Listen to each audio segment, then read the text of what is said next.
Buenas tardes a todos, soy Olga Ruiz, directora de Telva. Los que nos conocéis sabéis que llevamos muchísimo tiempo soñando con esta tarde. Siempre que imaginábamos cómo queríamos que fuera este momento, pues pensábamos a ver con qué personajes de la cultura o personaje de la cultura podíamos arrancar, en qué sitio o en qué sitios podía suceder esto, con qué concurrencia, qué tipo de acto.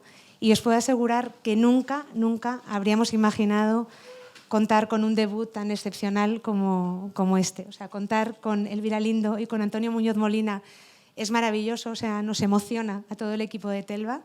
Son dos escritores increíbles, con muchísimo talento, a los que admiramos tanto como queremos.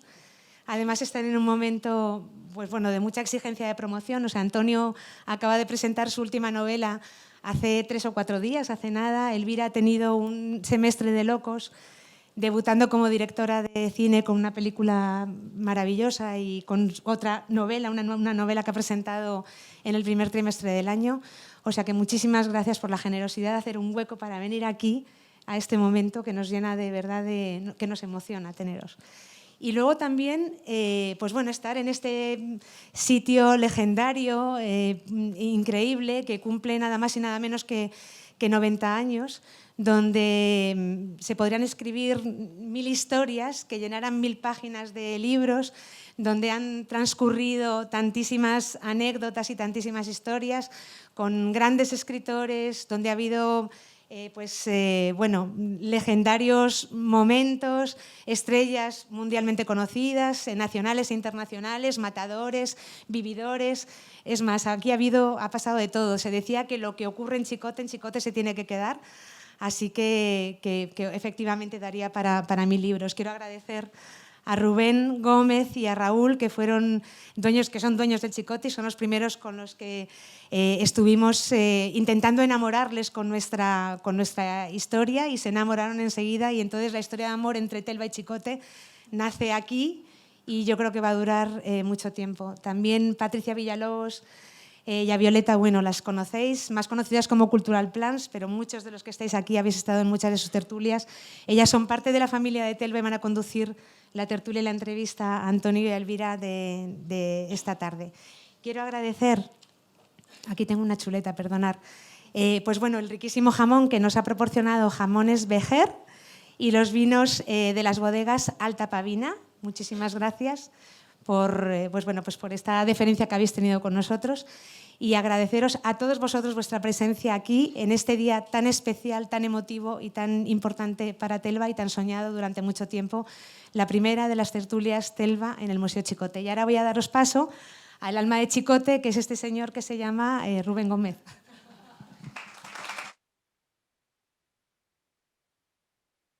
Buenas tardes, bienvenidos. O sea, yo no soy el protagonista sois vosotros.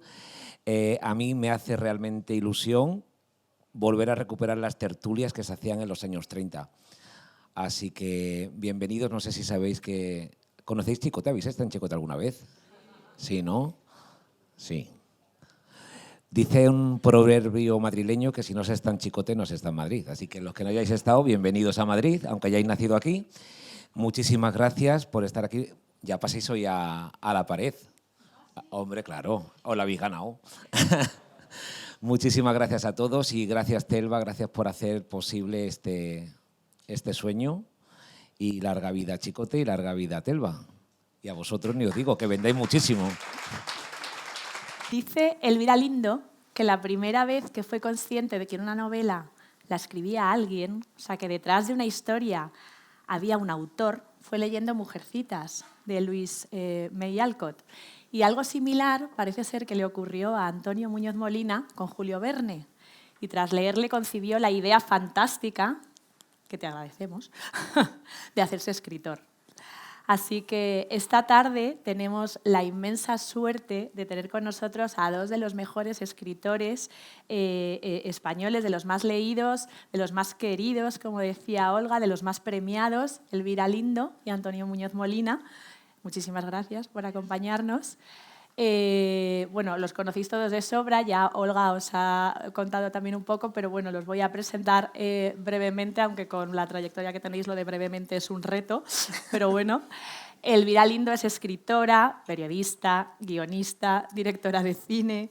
Es la creadora de Manolito Gafotas, que es el personaje infantil más popular de nuestra literatura. Y es autora de libros como Una palabra tuya, Lo que me queda por vivir, A corazón abierto. Su obra se ha reconocido con premios como el Biblioteca Breve, con el Premio Nacional de Literatura Infantil y Juvenil. Y además, este año te has estrenado también como directora de cine con Alguien que cuide de mí. Y ahora su última novela, de la que también vamos a hablar hoy, lleva por título En la boca del lobo. Antonio Muñoz Molina es escritor, historiador, académico. Entre sus numerosos reconocimientos está el Premio Nacional de Narrativa, que ha ganado en 2 ocasiones, y el Premio Príncipe de Asturias de las Letras. Es autor de novelas como El invierno en Lisboa, El jinete polaco, La noche de los tiempos, también de ensayos, diarios, como Todo lo que era sólido, Volver a dónde. Y ahora acaba de publicar, recién salidito del horno, como quien dice, No te veré morir. Así que ambos comparten una vocación en común, que es la pasión por la literatura, que creo que también es algo que tenemos en común todos los que hemos venido hoy aquí. Y de eso hablaremos esta tarde. Nosotras empezaremos preguntando y hablando con ellos, pero por supuesto todos podéis participar y luego os pasaremos el micrófono para que preguntéis. Así que muchísimas gracias. Gracias a vosotras. Y arrancamos. Pues arrancamos. Queríamos empezar preguntándoos por los niños que fuisteis, ¿no? Hay una cosa muy bonita que dices tú, Antonio, ¿no? Que una infancia feliz es un capital para toda la vida. Y nos gustaría saber qué recuerdo tenéis de vuestra infancia, de cuando erais niños. Bueno, yo es que ahora la tengo muy presente porque, bueno, la tengo presente creo que porque está en mí y porque hoy me han preguntado que cómo me definiría y yo no me sé definir y lo único que puedo es definir a la niña que fui y entonces pensar que soy bastante parecida a quien fui, ¿no? Entonces, creo que mi infancia la tengo presente porque ayer estuvimos en el pueblo de mi madre, en Ademuz, y le pusieron mi nombre a la plaza del pueblo. Entonces, pues era como un viaje al pasado con tantas personas queridas ahí en la plaza y de verdad viéndome jugar cuando era pequeña y en una infancia bastante, por un lado, nómada por el trabajo de mi padre, pero por otro lado, todo lo que tenía que ver con el pueblo, que era nuestro punto de referencia, con una infancia bastante protegida, rodeada de una familia extensa, que ahora no todos los niños pueden decir eso, y entonces con muchísimas referencias, con la maravilla de tener un pueblo, que era una cosa que cuando ya luego vine a vivir a Madrid, supe que el que no tenía un pueblo era un desgraciado en Madrid y que tener un pueblo te convertía en una persona, en un niño completo, ¿no? Y entonces tener ese pueblo con esas personas, creo que para los dos fueron, y además cada uno y a su estilo lo ha escrito, para los dos los adultos con los que nos movimos cuando éramos pequeños han sido muy importantes en nuestra formación. No en el sentido intelectual de esta gente que proviene de una clase media alta, que ha tenido pues, una casa familiar con una gran biblioteca, etcétera, etcétera. Creo que, desde luego, mi familia era de clase media, pero mi familia del pueblo era de oficios y de oficios diversos y tal. Entonces, esa enseñanza tan de vida, de cosas que se tocan, de cómo se hace el pan y de cómo se hace un traje. Pues creo que eso me ha marcado para bien toda mi vida y me ha hecho una persona apegada, digamos, al valor que tiene el oficio humilde y la vida corriente, ¿no? Entonces, pienso que he tenido suerte. Por un lado, el nomadismo de mi padre fue un desafío. Los niños no quieren viajar. No sé por qué se les lleva tanto a viajar, ¿no? Eso por un lado, pero por otra parte ese arraigo en un sitio pequeño, como era un pueblo, con un campo muy grande, que era un jardín, que era una naturaleza, y en ese sentido me considero muy afortunada. Y esto que decías de Antonio, yo lo creo también, es un capital para toda la vida el haber sido querido no solo por tus padres, ¿no? Sino el haber sido querido por una comunidad, ¿no? Para formar parte de una comunidad. Sí, se parece bastante, ¿no? Aunque sean cosas distintas, ¿no? Pero el mundo, yo creo que tenían la suerte de, para un niño, era la suerte de tener, como decía Elvira, una familia extensa, es decir, tienes tu padre y tu madre, pero también tienes tu abuelo y tienes tío y tienes primo y todo eso, ¿no? Entonces eso le da mucha animación a la vida, ¿no? Porque también se cansa uno de sus padres, ¿no? Y siempre te hacen más ilusión tus tíos, te parecen más guapos y todo eso. Y por una parte eso, ¿no? Por otra, algo que había, que yo creo que nuestras generaciones fueron casi la última, que era el hecho de jugar en la calle, ¿no? Es decir, eso, tener la suerte de jugar en la calle, parece ahora... Yo me acuerdo hace un par de años, hubo una exposición, fui a ver una exposición en CaixaForum, aquí al lado, de fotografía del siglo XX, ¿no? Y me fijé en una cosa, en todos los grandes fotógrafos, Cartier-Bresson, Dorothea Lange, Helen Levitt, todos hacen fotos, Vivian Mayer, todos hacen fotos de niños jugando, ¿no? Y llega un momento en que los niños desaparecen de la fotografía, a partir de los años 70, ¿no? Entonces tenía esa suerte de tener la calle, y luego yo también tenía una suerte que era, durante mucho tiempo, mi hermana nació bastante después que yo, entonces yo durante mucho tiempo tenía la casa para mí. O sea, entonces era un niño solitario, muchas veces estaba en la calle, pero también me gustaba estar en mi casa, ¿no? Y esa maravilla de ir por la casa y meterte en los sitios de los mayores, ¿no? El abrir los cajones, los baúles, ¿no? Los armarios, todo eso, ¿no? Yo recuerdo muy bien esa exploración un poco gatuna, ¿verdad? De ir por ahí, por las habitaciones, ¿no? Además, esas casas que había espacios que no entraba nadie, ¿no? Porque estaba donde tú comías y todo eso, y luego había una cosa que llamaban el comedor, porque tenía muebles de comedor, que eran unos muebles que las familias se gastaban un dineral, pero que no se usaban, ¿no? Entonces había un aparador con un juego de café, había un perro de porcelana y todo eso, ¿no? Pero era un poco fantasmal, ¿no? Entonces a mí eso, ese mundo, y luego cuando llegan los tebeos, ¿no? Primero los cuentos que te cuentan y luego los tebeos y los primeros libros. Yo creo que hay en la vida uno tiene que, si puede tener la suerte de haber tenido una buena infancia, y también puede tener la suerte, como decía Elvira, de llevarla contigo, ¿no? Es decir, ¿en qué sentido?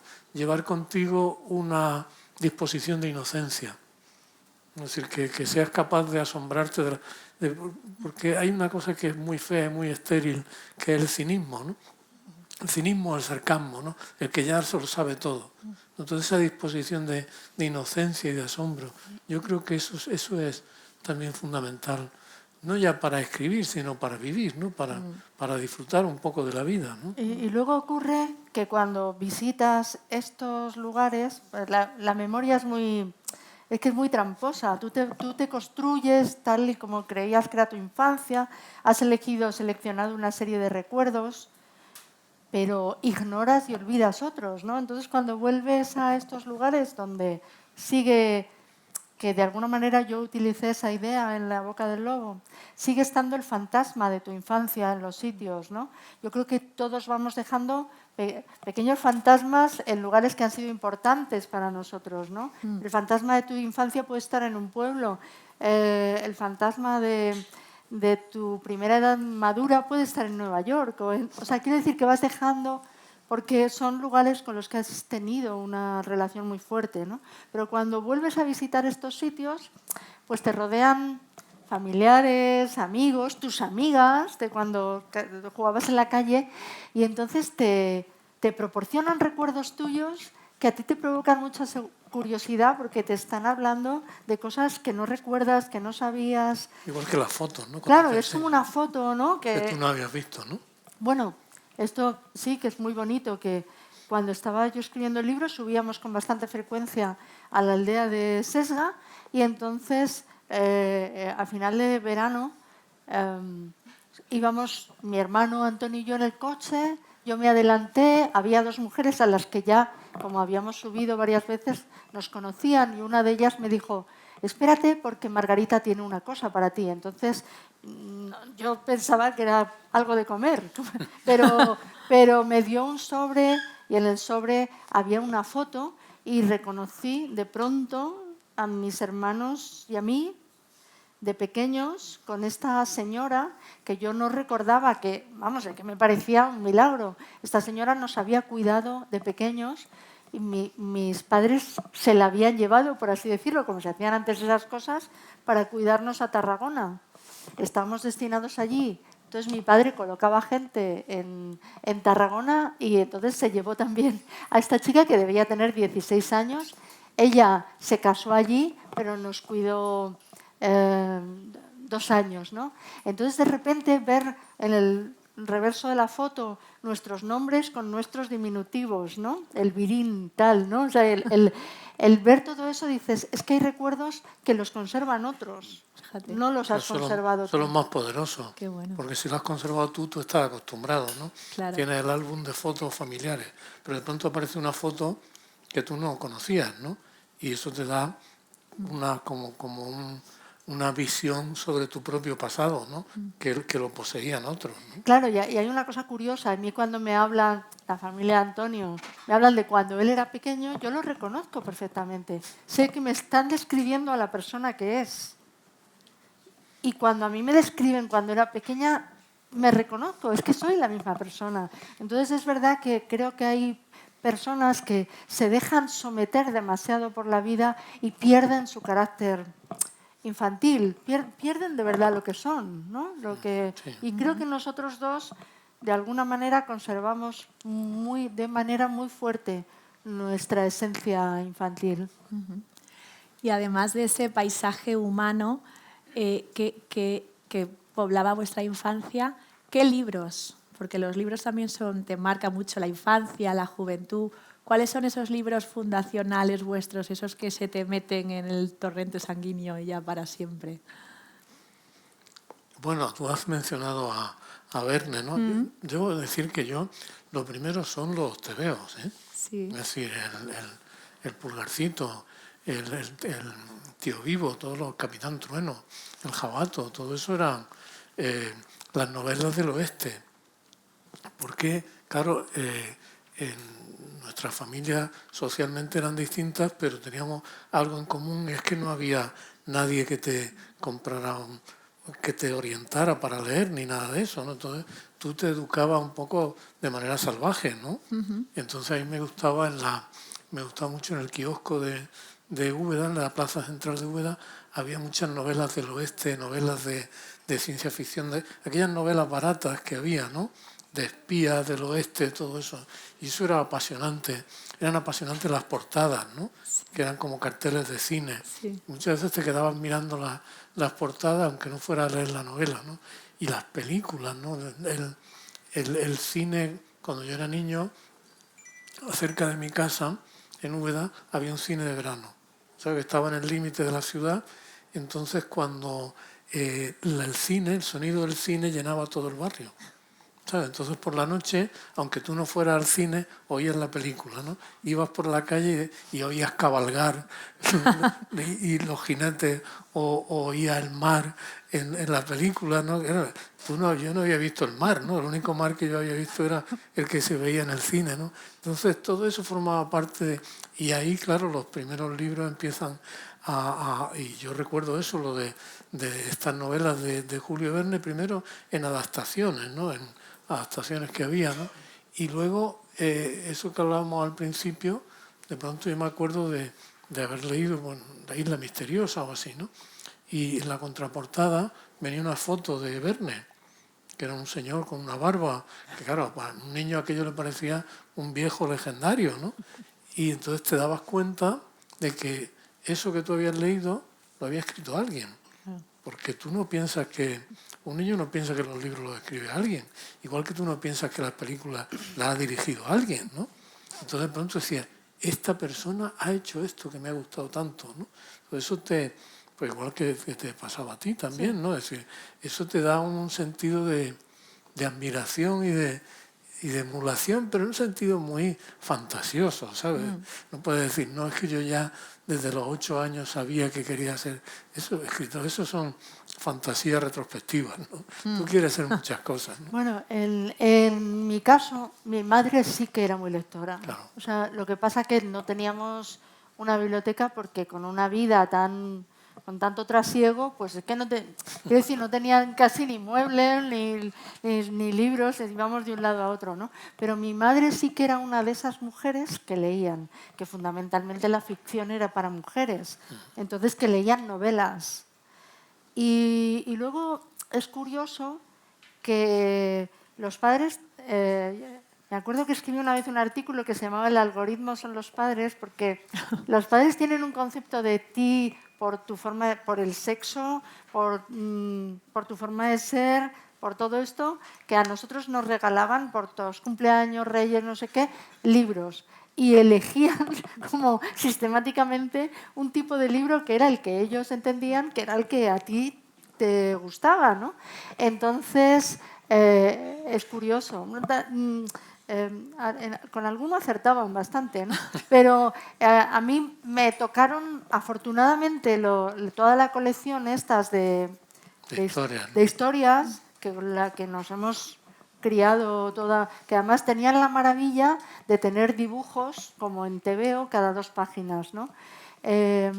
Yo creo que muchas veces, cuando a los escritores se les pregunta qué es lo que te hizo de niña, hay veces que en una cosa pedante dicen libros que yo alucino, porque claro, qué listo era. se dice el pecado, pero no el pecador, pero me tocó con un escritor que, claro, se dice que empezó con Moby Dick, digo, ¿por dónde me quedo yo? Pero no. Y es que creo que para todos los niños era importante la ilustración. O sea, es que no puedes entender cómo vas a vivir sin ilustración cuando eres niño, ¿no? Igual que ahora hay maravillosos álbumes ilustrados, los niños leíamos muchos tebeos. A veces Lili, revista femenina, pero era un tebeo así como muy super cursi, que luego le he encontrado su gracia a las ilustraciones, la verdad. Hay alguna ilustradora ahora que incluso las imita, ¿no? Pero los tintines, todas esas cosas, los Guillermo Brown, los Enid Blyton, todos esos libros, y porque en esos pocos años que nos llevamos de diferencia, sí que es verdad que cambió mucho claro. la ficción para niños. Era más pop, ¿no? Será más pop, sí.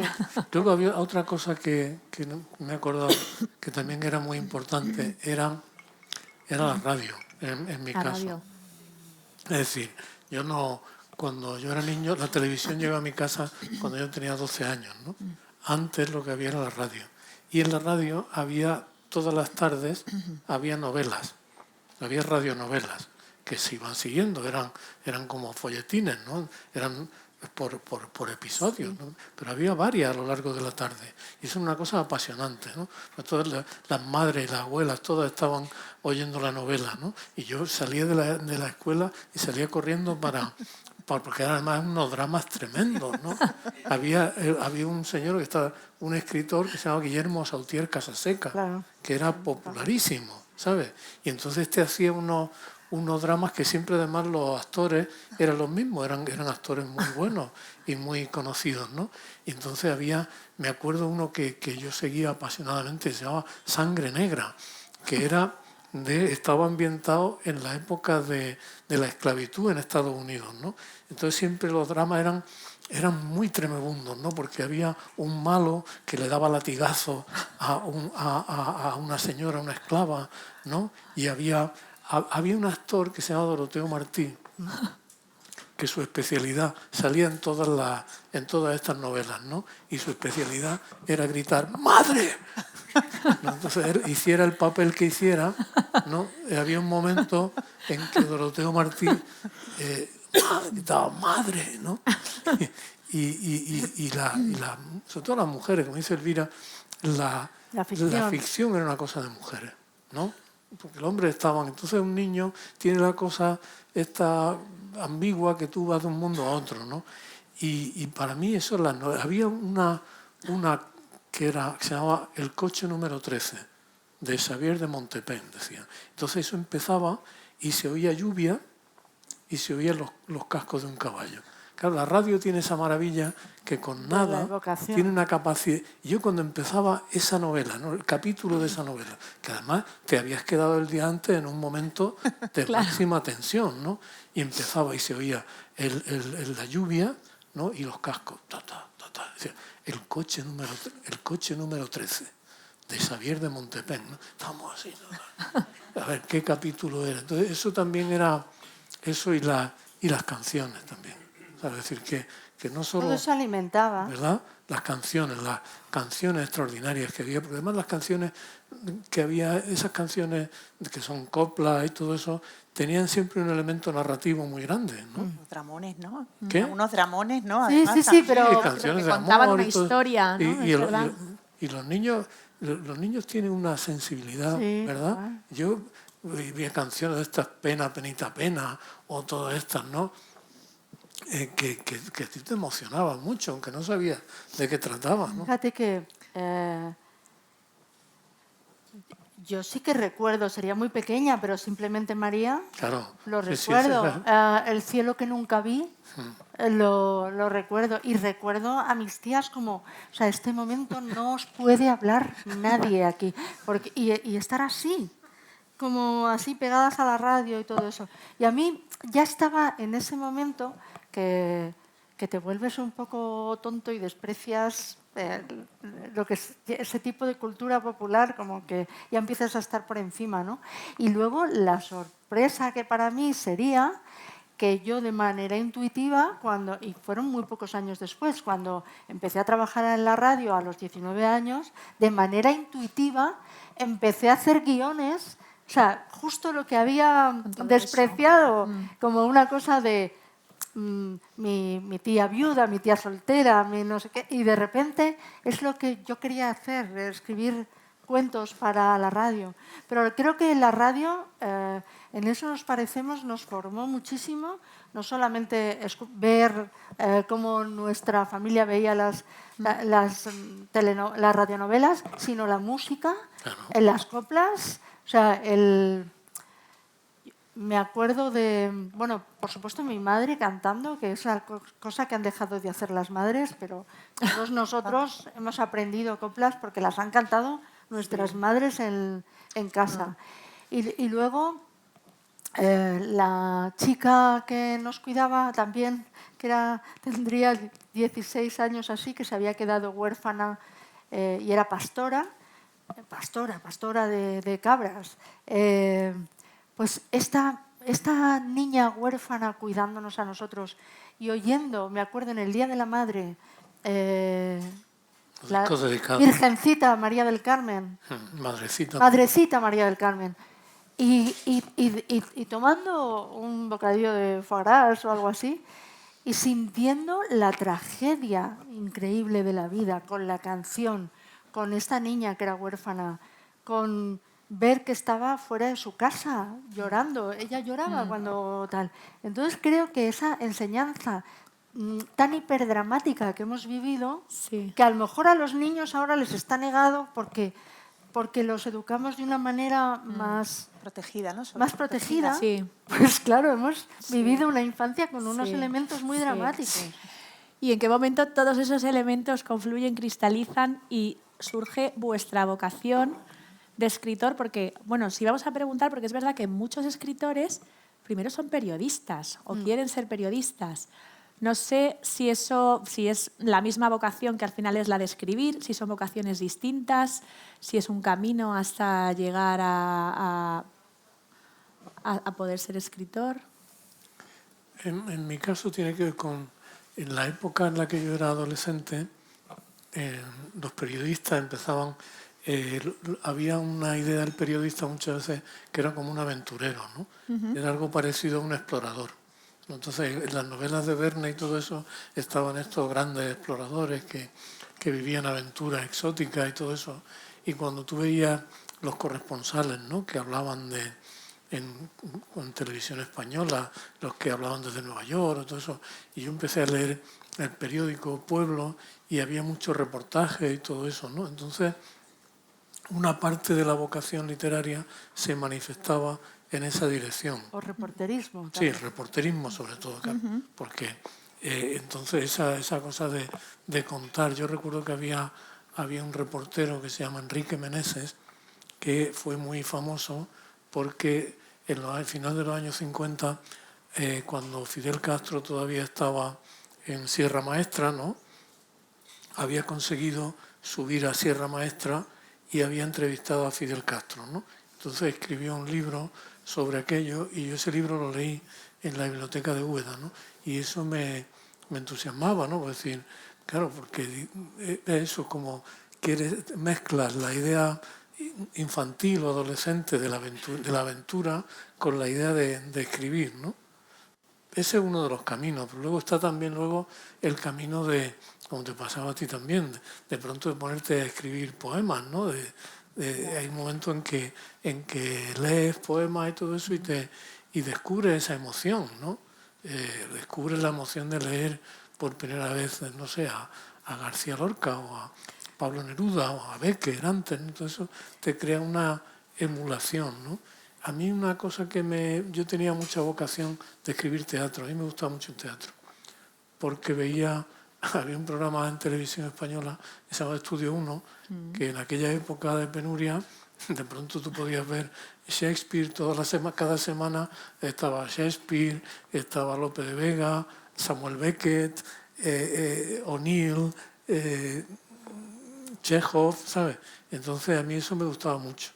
Y algunas de las primeras cosas que yo escribí fueron como conatos porque un adolescente tiene una cosa, ¿verdad?, muy pueril, pero muy pedagógica, que es que tú ves algo y lo copias con descaro. Entonces yo veía una obra de teatro del absurdo de Ionesco en Estudio 1 y escribía una obra de teatro del absurdo. O leía un romance, el romancero gitano, y hacía un romance lorquiano, ¿no? Es decir, porque es esa cosa de la emulación, ¿no?, que tiene el niño, ¿no?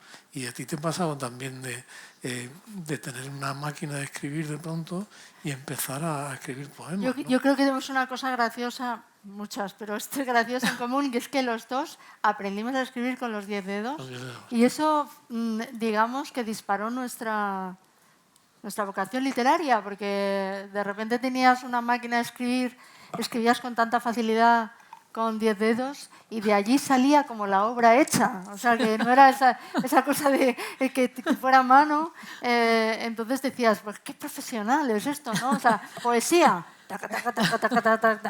Y ahí va saliendo y decías, parece una poesía, y parece hacía algo una bueno. cosa que se veía entonces mucho en las películas, cuando se veía un escritor fumando así atormentado, que hacía así, ¡ra! Arrancaba la hoja del carro de la máquina de escribir, la estrujaba y la tiraba a la papelera. Entonces eso, no. A mí o sea, también hay que entender que, por ejemplo, y también es una misma época, que España estaba en un momento muy especial, entonces muy politizada. Entonces el periodismo era entonces una profesión como muy necesaria en España. O sea, la gente que estaban bien vistos los periodistas, estaban igual que estaban bien vistos los políticos. Sí. Un país en el que no había habido políticos, de pronto entran los políticos en escena y la gente como que quería conocerlos y ver cómo eran los de centro, los del PSOE, los del Partido Comunista. Es decir, que había como un interés y respeto, que luego todo eso ha ido como en declive. Pero también ocurría con el periodismo. Queríamos ser periodistas porque querías estar en primera fila de lo que estaba pasando, ¿no?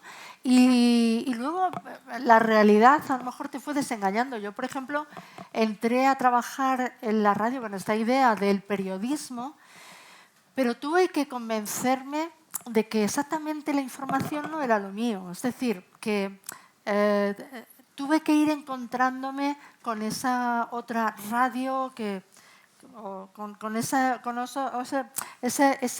tipo de información que no es exactamente periodística, sino que es más de emocionar, entretener, todas esas cosas. Contar vidas de gente. Contar vidas de gente, es decir, que están dentro también del... Es una forma de hacer periodismo, pero no exactamente lo informativo, no hacer boletines informativos, ¿no? Entonces, pero yo creo que nosotros vivíamos intoxicados por ese afán de enterarnos muy bien cómo era nuestro país, de que hubiera libertad, de que hubiera libertades, de admirar muchísimo. Estamos en Chicote, estaba Francisco Umbral. Sí, no, me refiero a la discoteca esta que iban todos ahí, ¿cómo se llamaba? Boccaccio, estaba Boccaccio, o sea, el Oliver. Había una serie de sitios en Madrid donde tú suponías, tú querías entrar alguna vez en tu vida. Tú imaginabas que había un sitio en el que estaban los escritores, ¿no? Exacto. Que no era donde tú estabas, ¿no? Es decir, la literatura era algo que pasaba a otro en otro sitio que no era el tuyo. Bueno, en tu caso en Madrid no tanto, ¿no? Pero en el mío la cosa esta de que el mundo de verdad está... ¿no? Ya, pero había algo aspiracional en la cosa esta de ser de pueblo y conquistar Madrid. Pero también dentro de Madrid estaba ser de la periferia y conquistar Madrid. Porque para nosotros Madrid también era una cosa que estaba en otro sitio. No era... ¿Te acuerdas cuando yo conocía a Don DeLillo? Una cosa que me hizo mucha impresión es que, claro, nosotros imaginamos un escritor como Don DeLillo y un escritor de Nueva York, ¿no? Pero Don DeLillo es un hijo de emigrantes italianos del Bronx. Entonces, él, una vez que yo lo entrevisté, me decía, para mí, Manhattan, Nueva York, estaba tan lejos como podías pasarlo para ti. Dice, porque yo vivía en una calle de emigrantes italianos, de gente obrera en el Bronx. Es decir, el mundo del que hablaban las revistas, de los escritores, todo eso, Manhattan, que está a 20 minutos en metro, estaba como en otro planeta. Sí. Era sensación de que en la literatura neoyorquina se ve mucho de conquistar Manhattan. En las ciudades aquí pasaba lo mismo. Tú eras de la periferia y querías conquistar Madrid y todo esto. Entonces, pues leías en aquellos primeros años a Umbral en el periódico con esa cosa de vida nocturna, de run de vida nocturna, y te impresionaba mucho. Y Antonio tiene mucha mejor memoria que yo y se acordaba que aquí en Chicote estuvimos en uno de nuestros primeros encuentros. Sí, en 1990. 1990. ¿Vuestros? Sí, nuestros. ¿Ah, sí? Sí. Sí. Cuando estabais ligando, ¿queréis decir? Que lo habéis dicho como Sí, lo un estabais poco. conociendo. Sí, digamos. Bueno, Ahora no sé podéis cómo dejar se llama eso, no sé. Pero vamos, que era como la tercera vez que Antonio venía a Madrid, ¿sabes? ¿Y tú le trajiste a Veníamos- Chicote? No sé, porque era una cosa extraña, porque claro, él venía a hoteles, porque él venía pues a... En esa ocasión habías venido a dar una conferencia. Sí, a conferencia. Y claro, yo vivía en Madrid, entonces era muy raro porque durante un tiempo en nuestra vida yo probé los hoteles de Madrid, cosa que es una cosa rarísima dentro de tu propia ciudad, ¿no? Entonces, pues yo el conocimiento que tengo de los hoteles de Madrid es por nuestros primeros tiempos de relación y Chicote, pues tú debías estar en el Hotel Suecia y vinimos aquí a tomar una copa. Luego creo que hemos estado con yo qué sé, a mí recuerdo estar con Fernán Gómez o todo esto, ya con gente a la que admirabas muchísimo y todo eso. Pero sí, esa fue una de nuestras primeras salidas en Madrid. Os queríamos preguntar, porque a los lectores siempre nos interesan mucho las rutinas, esas cosas, el background, ¿no?, de los hábitos de los escritores y en vuestro caso además que escribís bajo el mismo techo, ¿no? Creo que en cuartos contiguos, Sí, o al menos sí. cerca. ¿Tenéis biorritmos literarios distintos? O sea, ¿os tenéis rutinas? ¿Sois de los que todos los días ponéis? O yo te he leído a ti que me encanta eso de que tú, si no te viene una historia, pues prefieres hacer otras cosas, ¿no? O sea, Sí. tienes que como que poseerte, ¿no? Pero no sé si sois muy distintos a la hora de enfrentaros Sí que somos al oficio. Tienes que pensar que hay trabajos literarios distintos, ¿no? Es decir, hay un trabajo en el que tienes que ser muy disciplinado, que es el trabajo del periódico, ¿no? Es decir, y es un trabajo que es muy útil porque te mantiene, aparte de porque te mantiene unos ingresos regulares, ¿no? Te mantiene alerta y tiene una disciplina, ¿no? Entonces ese trabajo es mucho más profesional, digamos, ¿no? Y luego varía mucho de si estás en medio de un libro o no estás en un libro, ¿no? Pero a mí la disciplina me la impone o bien esto que te digo del artículo, o bien cuando ha llegado ya un libro que sí te pones todos los días, ¿no? De manera regular, ¿no? No, yo creo que no hemos coincidido. Hay algo como de acuerdo, pero no acuerdo tácito, que cada uno está escribiendo un libro y el otro no.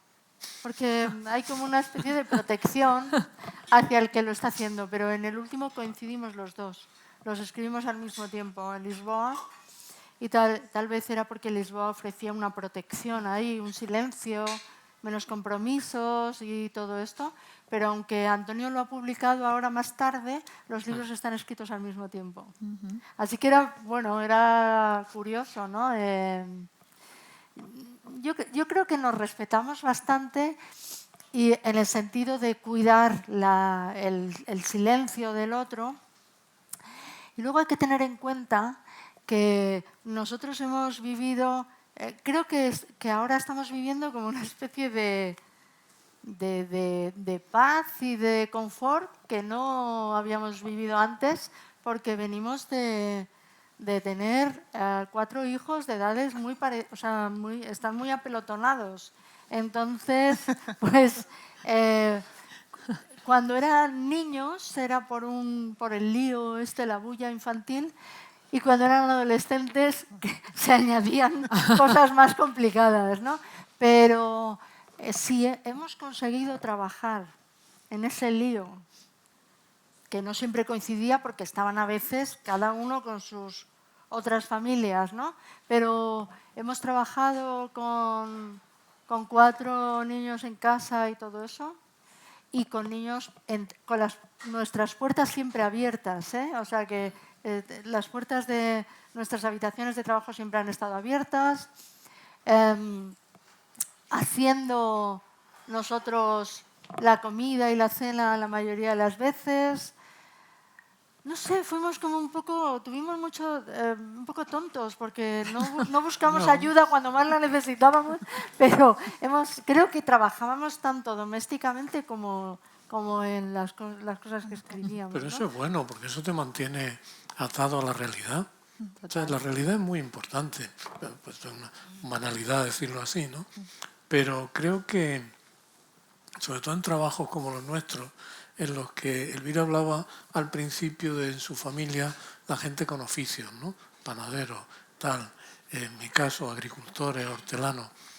Las personas necesitamos un anclaje en la realidad práctica, ¿sabes? Porque trabajos como el nuestro son trabajos muy volátiles, pues estás trabajando con palabras, con cosas corres muchos peligros, ¿no? Corres el peligro de perderte en abstracciones, de obsesionarte, de verte a ti mismo casi como un personaje, cosas así, ¿no? Que son muy molestas cuando las ves, ¿no? Entonces yo creo que tener hijos, tener obligaciones, hacer la comida, fregar los platos, todo eso es muy bueno. Es como una, no voy a decir una terapia, ¿no? Pero es como un ejercicio parecido a la meditación o algo así. No, pero que eran muchos. Ah, no, claro. O sea, Pero bueno. era bueno, pero... Es que yo prefiero, si era muchas veces cuando se iban... No, porque yo ahora veo, o sea, hay muchas historias de no puedo escribir porque tengo un hijo. Yo digo, madre mía, o sea, ahora lo que me pregunto, ¿y cómo lo hacíamos nosotros con 4, no? Bueno, porque aprende a trabajar en casi... El que ha escrito en periódico, bueno, cuando ha escrito en periódico y todo eso, pues escribe en las circunstancias que sean, ¿no? Sí, pero que tal vez había como una cosa muy sufrida, ¿no? Yo qué sé, de trabajar y dices, sí, ahora tengo que parar y tengo que hacer la cena. Que la cuestión está en que en vez de una señora que iba 1 hora, 1 vez a la semana, tendríamos que haber tenido una persona que... Claro, eso es lo que yo me pregunto ahora. O sea, que realmente ahora es cuando tenemos, o sea, realmente tenemos un grado de confort, pues que... Merecido.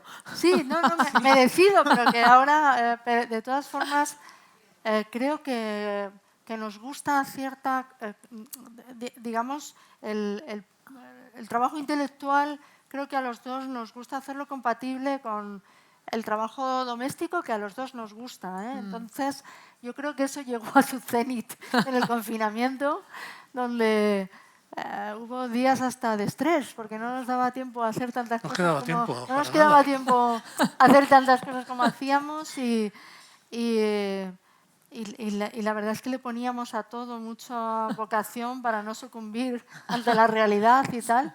Y siempre, no sé, siempre nos... y además hemos convivido y escrito con unos niños muy exigentes que querían comer siempre muy bien. Pues han comido siempre comidas muy naturales, ¿no?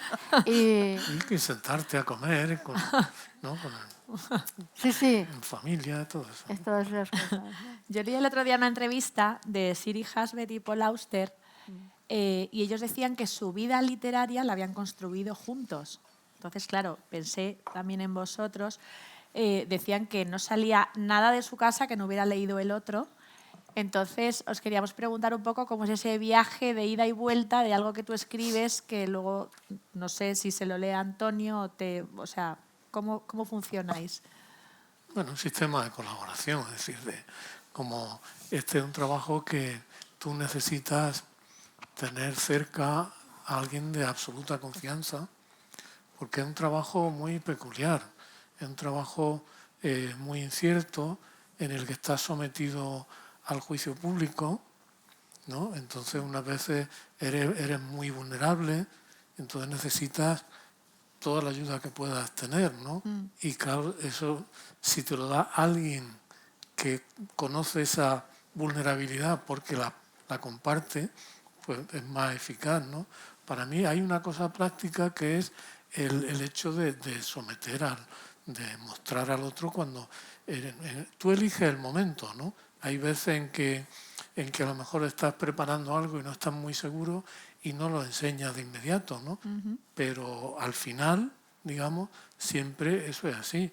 Igual que los artículos, todas esas cosas, ¿no?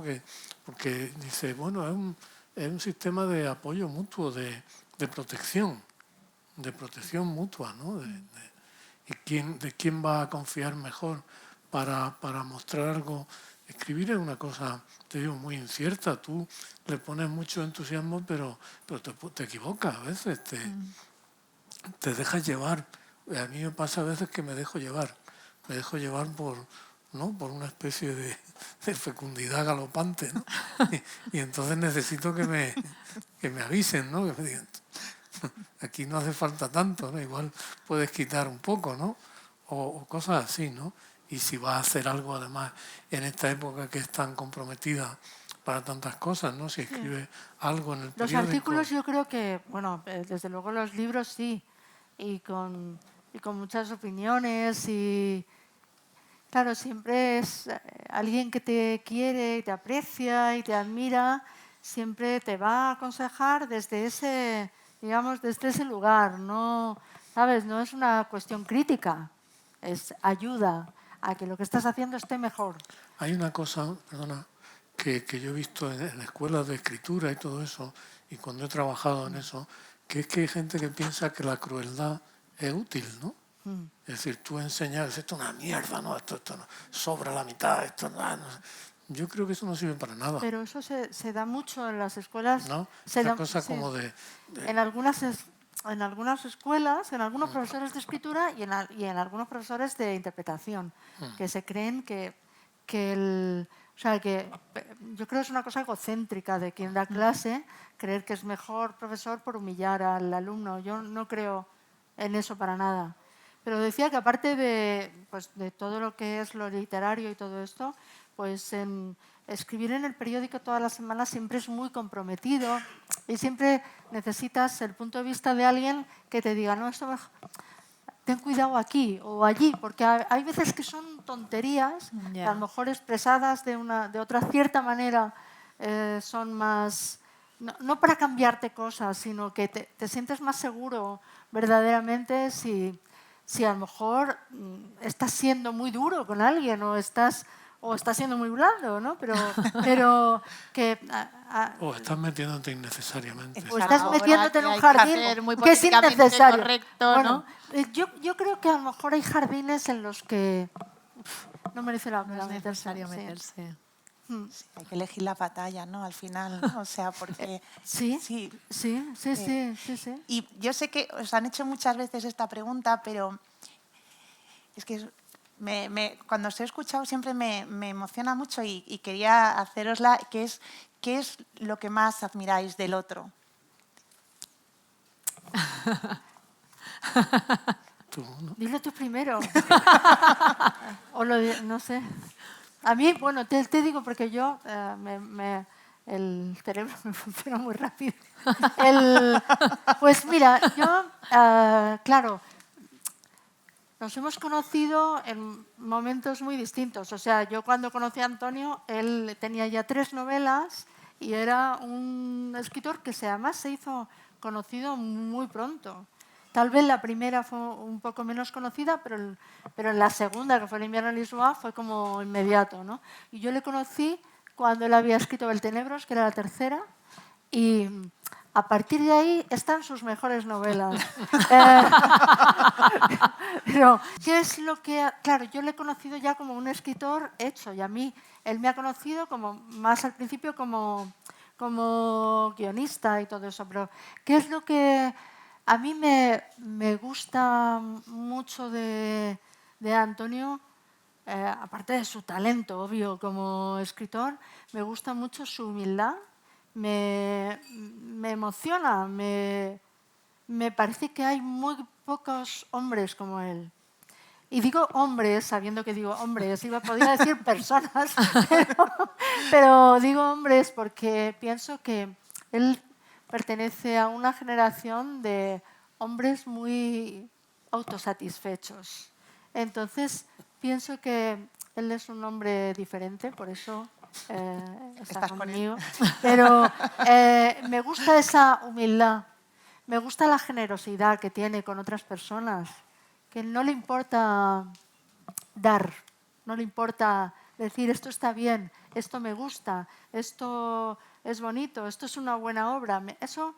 Entonces son cosas que parecen al margen de lo literario, pero no lo son, porque quiere decir que piensas que los demás no te están restando nada de lo que tú vales y luego te puedes permitir el lujo de ser humilde, que es una cosa, bueno, es una forma de ser, pero y luego hay otra cosa que siempre he admirado mucho de su biografía y es que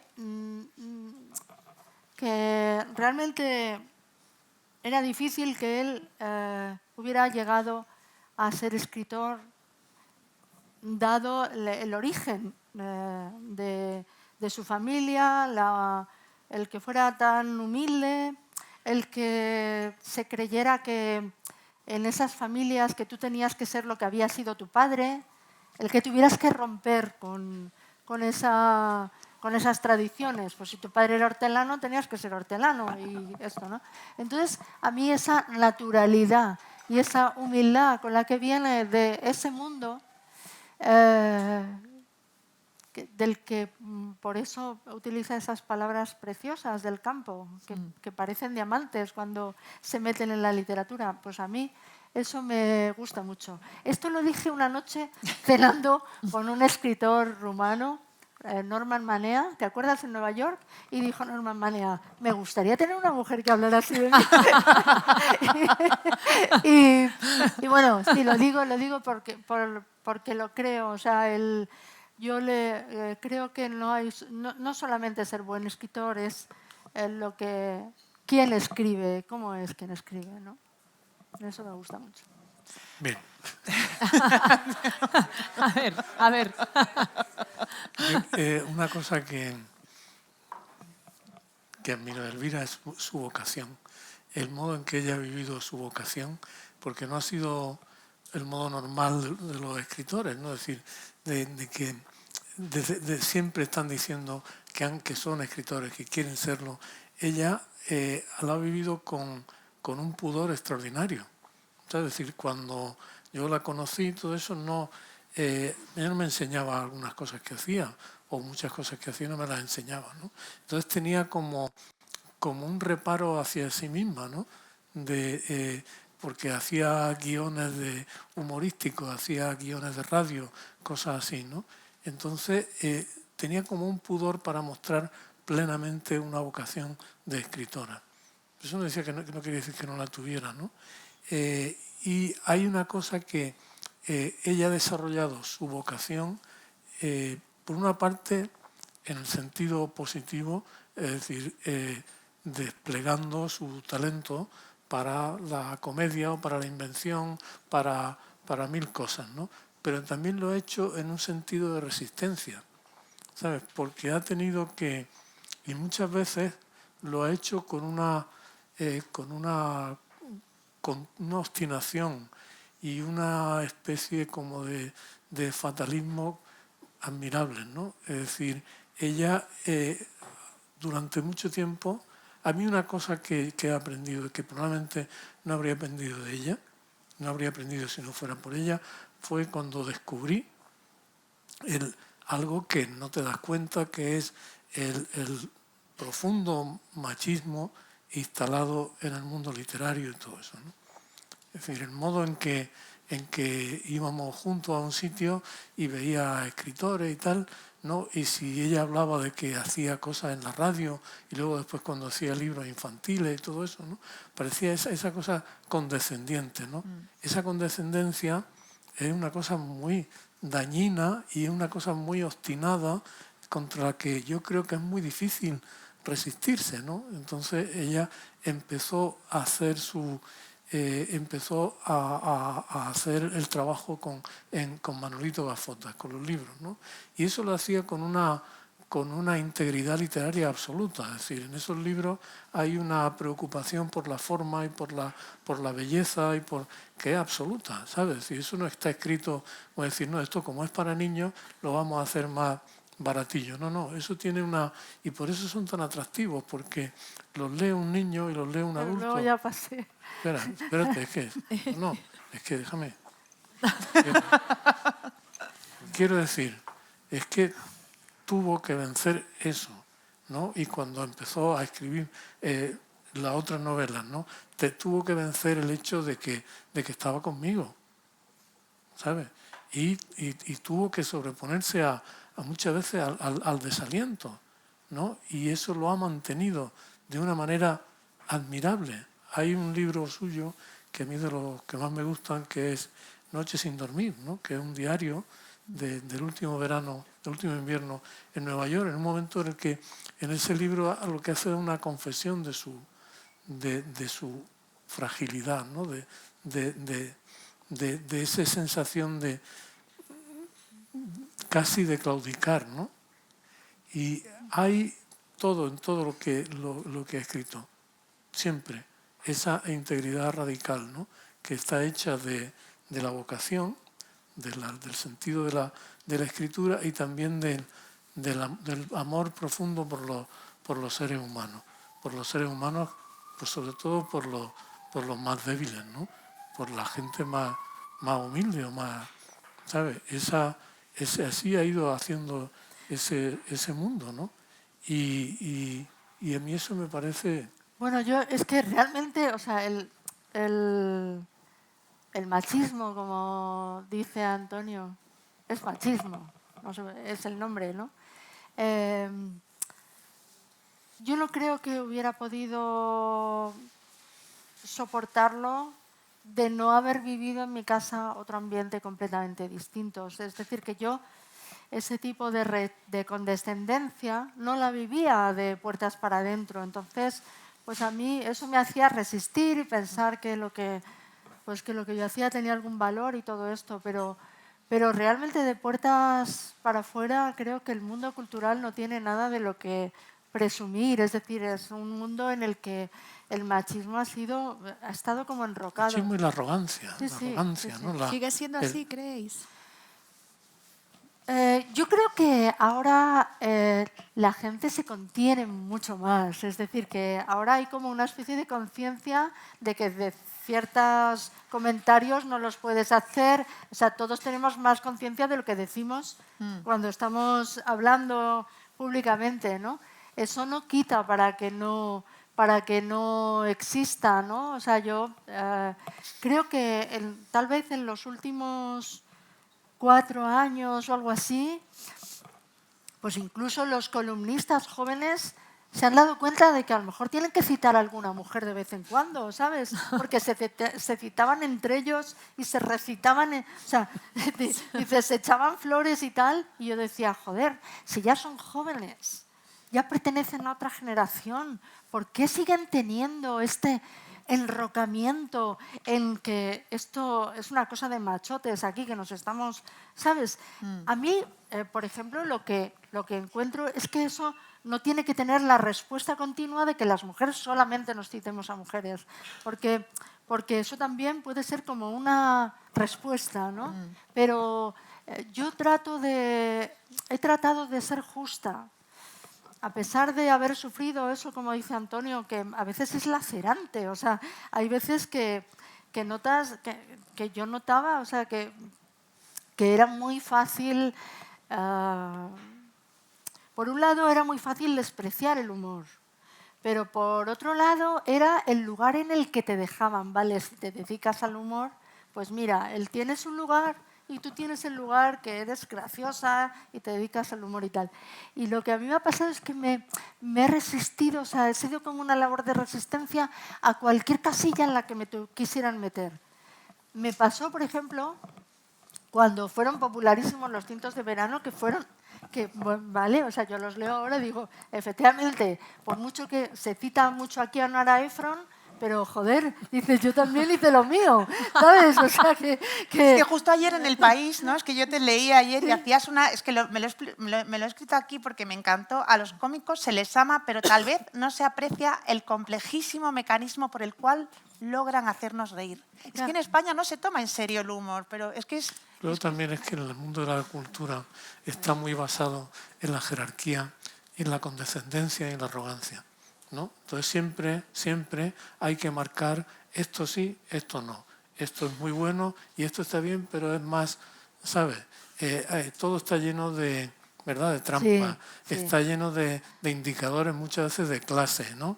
Es decir, esto es demasiado realista. Es decir, si tú lees una novela muy realista americana, es extraordinaria porque es realismo sucio. Si es una novela realista española, es costumbrista y por lo tanto despreciable, ¿sabes? Esto es sentimental. Esto, si escribe una novela, como me pasa a mí a veces, sobre de relaciones amorosas así muy intensas, hay que advertir, no, pero no es cursi, ¿no? Tiene que decir, es de amor, pero no es cursi. Es decir, todo son jerarquías. Y todo es arrogancia y menosprecio, ¿sabes? Es buscar la oportunidad de ser condescendiente, ¿no? Entonces, claro, cuando una persona es libre, como es el caso, yo creo que lo que caracteriza el rasgo principal de Elvira, que es visceral desde niña, es la rebeldía. ¿No? Si no acepta cualquier autoridad, cualquier autoridad le provoca una rebelión visceral. Y a veces para mal, porque a veces debería reconocer para bien. Pero bueno. Una cosa, es decir, no, ella llegó antes de que el feminismo fuera una cosa tan visible y tan...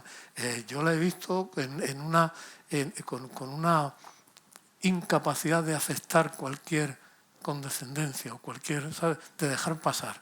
No, eso ve algo y enseguida igual que se revela contra ortodoxias feministas también. Es decir, que una persona rebelde, ¿no? Rebelde de corazón, de instinto, ¿no? Y entonces, claro, una persona así continuamente va a chocar con todas esas jerarquías, ¿no? Y cuando ve a alguien y dice, ¿por qué? ¿Este es tan importante? ¿Por qué? ¿Por qué tengo que aceptar que esto sí, esto no? ¿No? Que es una cosa tan de la cultura literaria española, ¿sabes? Es decir, esa jerarquía. Entonces ella ha vivido en rebelión permanente contra esa jerarquía, ¿sabes?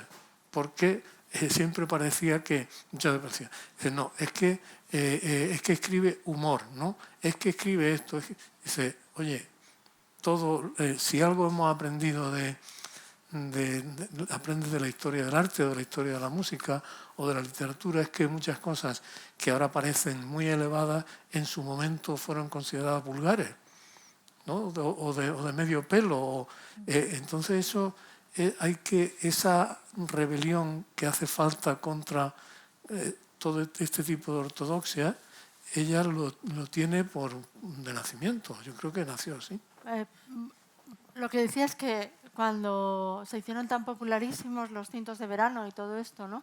Que además como que chocaban un poco porque era como utilizar materiales de la vida propia y todo eso. Pero yo podría haberme quedado en ese registro. Al fin y al cabo te quedas en el registro cómico y dices, bueno, ya estás situado, ¿no? Tu pareja se dedica a una cosa y tú te quedas en el registro cómico, que además está muy bien, pero a las chicas siempre tenemos que tener cuidado en que se nos deje en un rincón. Y entonces el registro cómico podía ser un rincón también. Sucedían cosas en el mundo y entonces, pues de repente no me servía el humor. Yo necesitaba opinar seriamente sobre cosas que no me servía la ironía a lo mejor, ¿no? Entonces, pues quería escribir a veces en serio.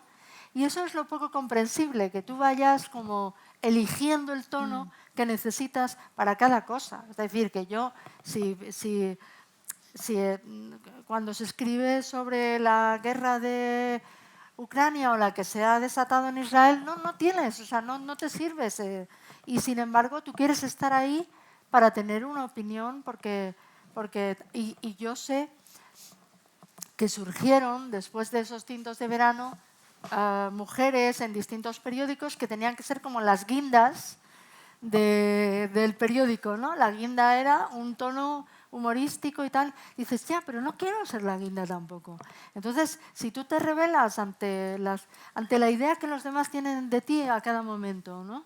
Pues a lo mejor el camino es más pedregoso, seguro, ¿no? Pero yo... creo, ya digo, que a lo mejor porque es muy fácil rendirse y es muy fácil a veces deprimirse y tal, pero yo creo que la resistencia también es porque yo en mi casa tenía las cosas muy fáciles. Las tenía muy fáciles, desde luego, por Antonio, y creo que las tenía muy fáciles porque estamos muy apoyados familiarmente, yo creo. Entonces eso era más fácil todo, sí. No sé si íbamos a preguntaros de los libros, pero no sé si primero hay alguien que quiera hacer una pregunta, que no es... ¿No? Porque nosotros tenemos un montón, pero... ¿Tenemos micrófono, ¿Se oye? Sí. ¿Sí? Ah, vale. Imaginaos que tenéis que salir corriendo. No ahora, que no está la cosa para susto, pero que salís corriendo de casa, porque hay que coger un tren. Entonces, dice Elvira, piensa en un libro que va a coger para Antonio, porque él no tiene tiempo para ti, y Antonio piensa en un libro para ti. Pero no de nosotros dos, sino de otra persona. Pues, bueno, aunque lo hayamos leído está bien, ¿no? Que tú piensas que Antonio, si pudiera llevarse uno, Pues yo, uno que me parece maravilloso y que creo que le gustó mucho en su momento y le gustaría muchísimo si lo vuelve a leer, que es Bella del Señor. Está bien. Igual No tiene nada que ver el título con nosotros, ¿eh? O sea, que es que se llama así el libro. Pero es un libro maravilloso y que lo leímos casi a la par en los años primeros 90, que fue cuando se publicó en Anagrama aquí. Sí, Vale. se publicó a final de los 80. Sí. Yo creo que así podía elegir el mismo. ¿Eh? Así, pues. No. No, pero lo leímos a la vez Sí, y casi. tenía algo de componente histórico, pero también de amor, de un personaje femenino maravilloso. Y bueno, es que la literatura es muy rara. De repente unos libros se ponen de moda, como ya pasan y dices, ¿quién lee ya Bella al Señor? Claro. Y yo creo que tenemos algunos cuantos en casa que volveríamos a leer. El Buen Soldado, por ejemplo. O cualquiera de Alice Munro. ¿No? Cualquiera de Alice Munro. Chekhov. Chekhov. Pues Emily Dickinson. Sí. En La habitación propia y 3 guineas, ¿no? La habitación propia, 3 guineas. Salí corriendo. Bueno, pero ya que metes uno en una bolsa, sí. ¿Y tenéis libros? Porque claramente tenéis libros que os unen, pero que os desunen. O sea, sí, libros... No, tenemos gustos, sí. No, no creo que haya, ¿no? Bueno, a ver, Antonio, nos reíamos porque era muy cómico, tenía un gusto por las biografías sobre dictadores y Segunda Guerra Mundial y tal, que a mí ya incluso me... O sea, ese momento histórico en documentales, en todo esto, yo creo que sí que eres muy, muy, muy aficionado. Sí, eso es verdad. Sí, Y tú es no verdad. tanto. Yo entro en mi casa, procuramos tener cierto orden. Entonces hay una librería que ahí, según entras así, te la encuentras. Y ahí se han colocado libros de historia. Claro. Gulag. Entonces está el Gulag, Hitler, Stalin, Franco. Y dices, uy, que te dan ganas de salir de casa, ¿no?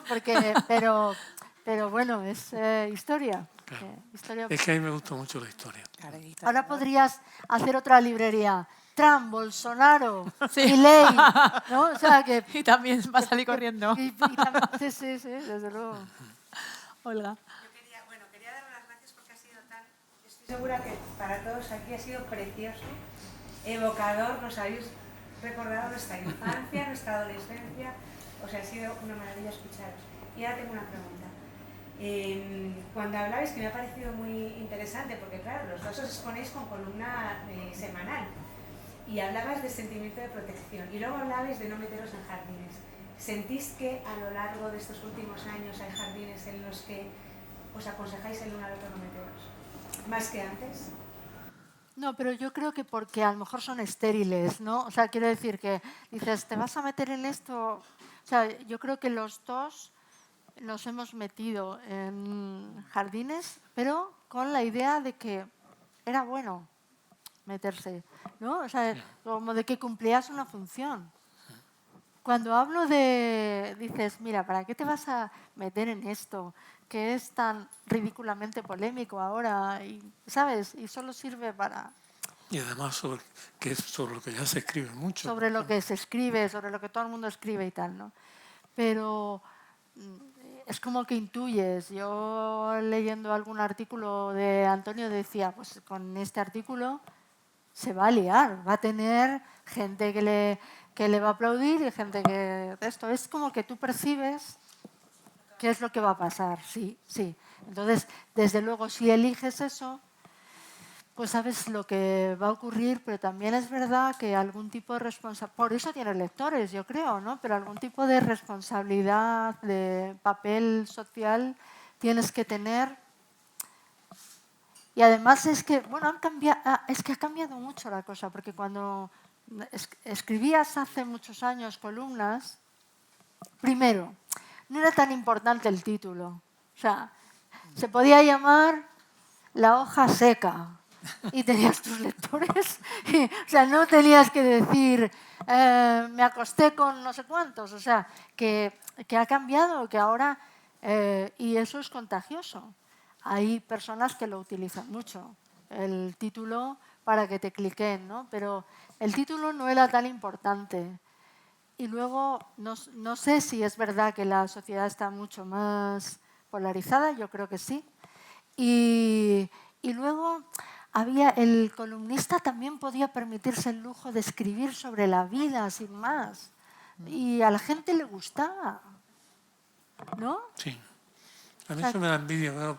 Ver, por ejemplo, esos los artículos de Pla, de gente así, ¿no? Que son artículos, yo a veces intento imitarlos, ¿no? Que es sobre cosas concretas de la vida, sobre una ciudad, un paseo, un encuentro, algo así, ¿no? Hay veces, efectivamente, que sabes que vas a pisar, hay veces que pisas una mina sin darte cuenta. Sí, eso también. Eso también te pasa, es decir, que tú haces una cosa y dices, no, mira esto. Pero otras veces eres consciente y le das vueltas. Y yo creo que es importante tener un sentido de la responsabilidad. ¿Sabes? Es decir, no se puede escribir cualquier cosa, pero no se debe escribir cualquier cosa porque las palabras son arrojadizas. Es decir, lo que se escribe puede tener efectos y puede tener efectos a veces dañinos, por ejemplo, sobre personas, ¿no? Es decir, tienes que medir responsablemente lo que haces. Ahora bien, también hay veces en las que sabes que va a ser un poco de lío, pero sientes que tienes que hacerlo, ¿no? Y lo aceptas. Es decir, yo lo acepto porque además, si no haces caso a Twitter ni nada de eso, él me dice, es que en Twitter se han metido mucho contigo. Pues como se me dice, se ha metido conmigo en Madagascar, ¿no? Me da igual, porque eso yo no lo miro, ¿sabes? Es decir, mi mundo no tiene que ver con eso, ¿no? Pero, y a veces te digo, y yo recuerdo, siempre ha sido difícil, ¿no? Pero también me acuerdo de cuando a los años 90, en los años 2000, a las personas por escribir le podían pegar un tiro, ¿sabes? Y la gente cómo se saca, los esfuerzos que hace por escribir en libertad en sitios que son muy difíciles, ¿no? Entonces, nosotros a la hora de quejarnos de censura y todo eso, dice, oye, si eres una mujer en Irán y quieres escribir sobre tu derecho a no llevar velo, eso es difícil, o escribir en países dictatoriales y todo eso, ¿no? Yo creo que en nuestro país tienes que aceptar que aquello que hace que a algunas personas les guste lo que escribe, exactamente eso hace que otros lo detesten. Es decir, no puedes tenerlo todo. Bueno, y además no estar, como tú dices, en el lío, ¿no? En el lío de Twitter y todo esto, de X, como se llame. Pero yo creo que hay veces, creo, desde luego, que los políticos están demasiado en Twitter, me parece increíble. O sea, yo creo que eso tendría que estar prohibido. Y luego me parece... No, que hicieran ellos, ¿no? Sí, pero me parece que los periodistas a veces están demasiado metidos en ese lío. Con lo cual creo que es que la noción que tienen de la realidad muchas veces, de las polémicas, a veces te dicen una cosa y te suena chino, porque dices, pero ¿de verdad estamos hablando de esto? O sea, tú lees los periódicos, lees las cosas que te parecen importantes en el mundo que están pasando y dices, pero ¿no sabes que la tendencia es que los hombres piensan mucho en el Imperio Romano y las mujeres dicen, ¿de verdad? O sea, ¿de verdad? O sea, ¿de verdad? Hay que escribir sobre esta cosa, de verdad esto es... Y entonces te das cuenta de que esas tendencias las crean las redes sociales. Es una caja de resonancia. Porque esto no está en la calle, o sea, no está en la calle que la gente esté comentando. Los hombres piensan mucho. Los algoritmos, ¿no? Claro, que lo crean los algoritmos y entonces le damos una importancia. Y entonces ya tenemos la obligación... el periódico tal, de encargarle a alguien que escriba un artículo sobre esto. Y entonces, o sea, ya como retroalimentado hasta que acaba siendo importante, ¿no? Y a lo mejor tiene hasta cierta gracia, yo no digo que no, pero que está muy movido porque los periodistas están mucho tiempo metidos en el sentido, en la ironía de Twitter y todo esto. Creo que sí. Yo quería saber qué huella, qué herencia habéis dejado a vuestros hijos a la hora de haber educado, los dos siendo escritores, a una familia de 4 con toda esa carga, ¿no?, que tenéis mismos. Yo creo que, no sé, me parece que son buenas personas y no tienen el síndrome de hijos de artistas, ¿sabes? Creo. Es decir, ¿sabes? En el sentido de que son personas que tienen vocaciones y tienen trabajo y han aprovechado bastante bien las oportunidades que hemos podido ofrecerles, ¿no? Entonces ellos y sus amigos y su novia o novio, y a mí me dan una verdad, una visión muchas veces de gente joven con la que me entiendo muy bien, ¿sabes? Porque veo que hay una cosa cuando ahora te hacen mayores, sobre todo en generaciones como esta mía, que es una generación que tiene como una especie de pedigrí postizo de haber hecho la transición o lo que sea, ¿no? Entonces es como, hay una cosa un poco de decir, nosotros sí que leíamos, ¿no? Entonces me dice, nosotros sí que leíamos en la facultad. Y yo pienso en las cosas que leíamos en la facultad, digo, a lo mejor deberíamos no haber leído tanto, ¿no? Porque leíamos... entonces, yo creo que han aprovechado, son personas con sensibilidad y personas decentes, ¿sabes? Es decir, que... También es verdad que creo que hay que tener una voluntad de no avasallar por parte de los padres cuando tienen un oficio público, de no avasallar.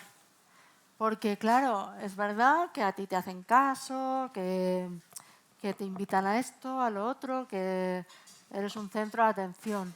Y yo creo que eso en tu casa tiene que desaparecer. Sí, entonces tiene que ser más democrático, cada uno tiene su oficio y su trabajo y tiene que ser igualmente importante. Y hemos visto demasiados hijos de artistas con la vida destrozada por la preponderancia de... Muchas veces, a lo mejor si era el hombre, porque la esposa también lo convertía como en una especie de genio intocable. Entonces, pues es muy, muy castrante eso, ¿no? Pero yo creo que hay que dejarle respirar y digamos que alimentar, en este caso sí, la autoestima, porque es verdad que nuestros oficios, que a veces no se tiene tanto éxito ni nada de esto, pero que a ojos de tus hijos sí que tienes una atención desde el exterior que, no sé, que hay que tratar de controlar, ¿no? Porque... En un sentido igualitario. Que no te gusta ser el centro en tu casa de esto, ¿no? Entonces es más importante, pues que creo que para los dos, que ellos se encuentren bien, que estén bien, pero que esté bien su corazón, que esté bien ellos, que se encuentren bien. Miguel Ángel.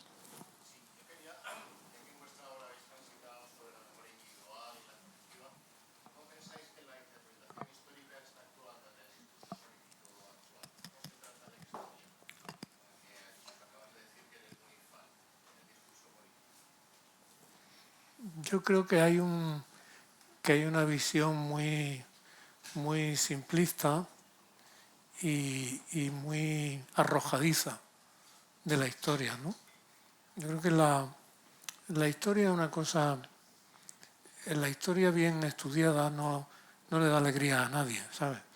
Entonces, yo el otro día leo una entrevista con uno que dice, por ejemplo, España nace con Don Pelayo, en Covadonga, ¿no?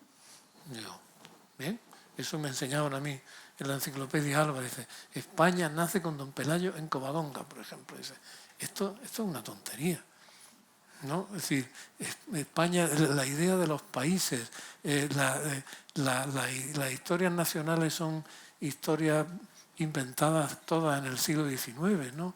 Entonces creo que hay una utilización muy banal de la historia, muy arrojadiza muchas veces, y con muy poca concordia, ¿no? Es decir, la historia es la que es.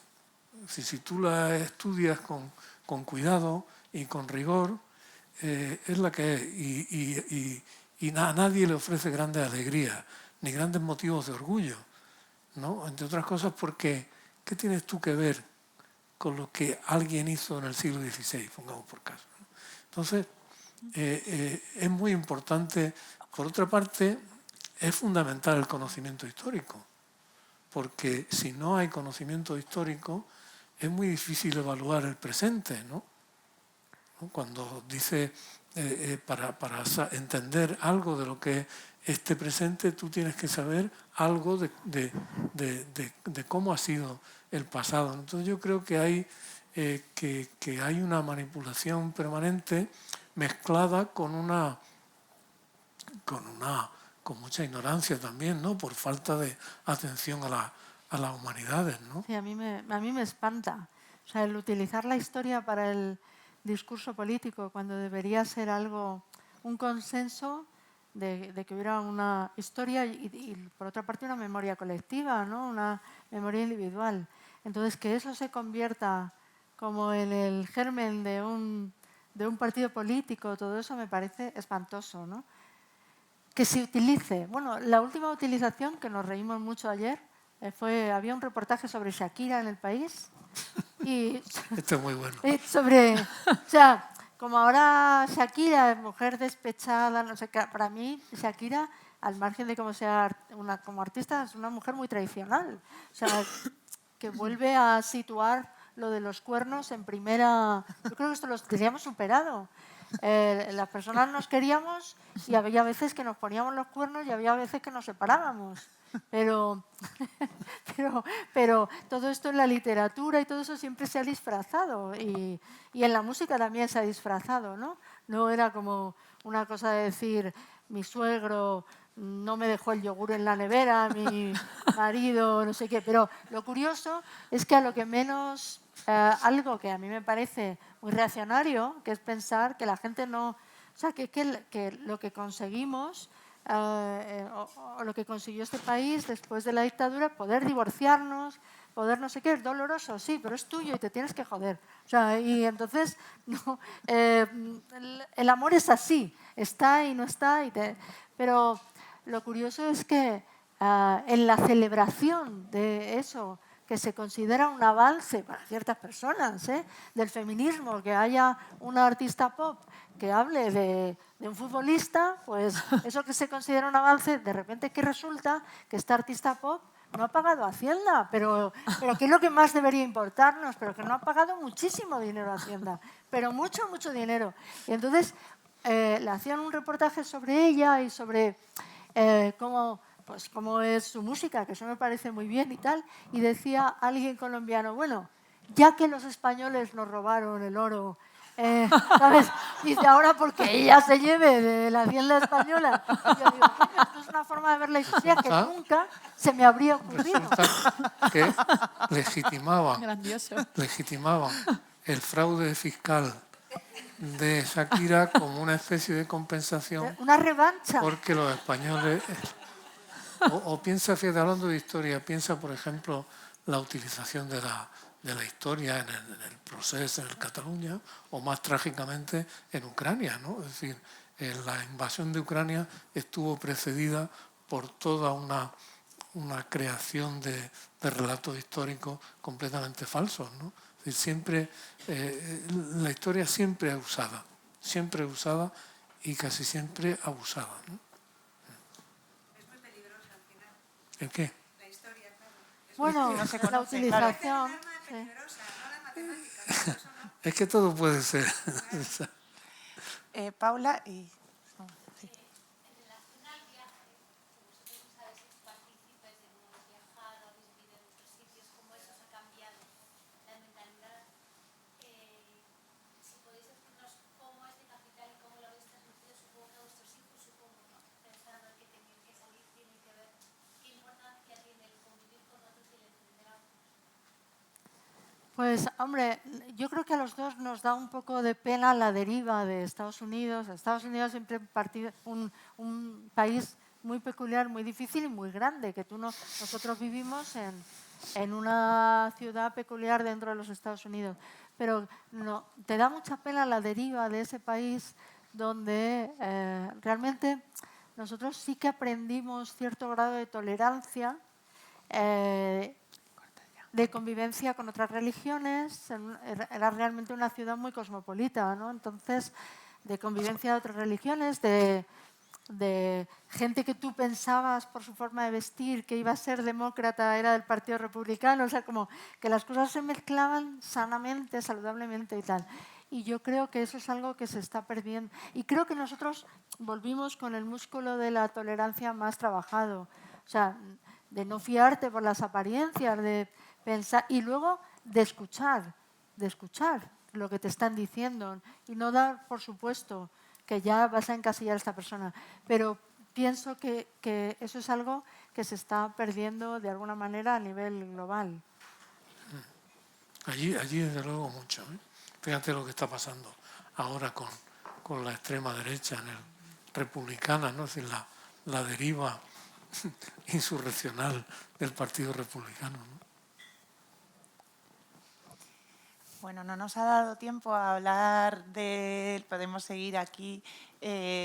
Si tenéis ahí los libros, que no sé si ya los habéis leído o los tenéis todavía por leer. Podríamos estar aquí horas porque nos hemos dejado muchísimas cosas en el tintero, el tema de la poesía, vuestros libros, el documental, por cierto, tan bonito en el que participasteis vosotros en los Días Azules, que es las cosas más bonitas. Bueno, que a mí os lo recomiendo si no lo habéis visto. Queríamos también estar aquí una autora joven. Otra vez, ¿no? Otra vez, no, sí. No pasa nada. Sí hemos hablado de los libros, aunque no, sí, los libros aunque no habláramos de ellos. Está aquí Rosario Villajos, por cierto, también, una escritora aquí también.